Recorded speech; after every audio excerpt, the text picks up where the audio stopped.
Hi, I'm Joy Gina, International Neurodiversity Coach. Today we're talking about and expanding on our boundaries conversation. I want to start out talking about physical boundaries, and then we're going to move on to emotional boundaries. Physical boundaries are physical things. The space that you're in, people touching you, eating, sleeping, rest, drink, those are physical things, and those things also have boundaries. So one of the things that's really can be common in a neurodiversity situation is that maybe everybody's not aware of the physical boundaries that people have around a variety of things. It can be about being overstimulated by certain materials, actually can be a physical boundary issue, and they need to utilize certain materials only in their clothing.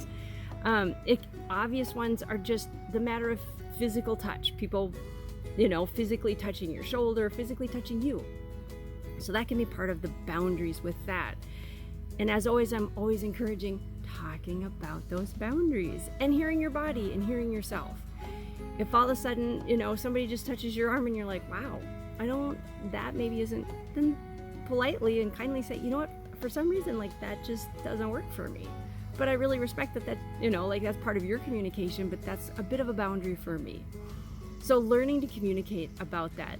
The other boundary I wanted to talk a little bit about are emotional boundaries. So those are personal emotional needs, such as sharing your feelings, picking up on the energy of other people in spaces, how they are feeling, that empathetic side of you, and then sharing private details about your life.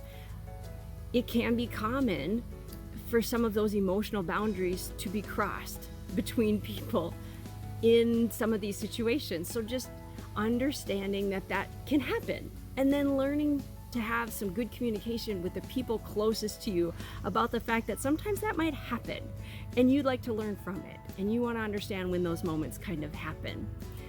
So thanks for tuning in, and we'll dive into a few more of those boundaries next time. Bye now.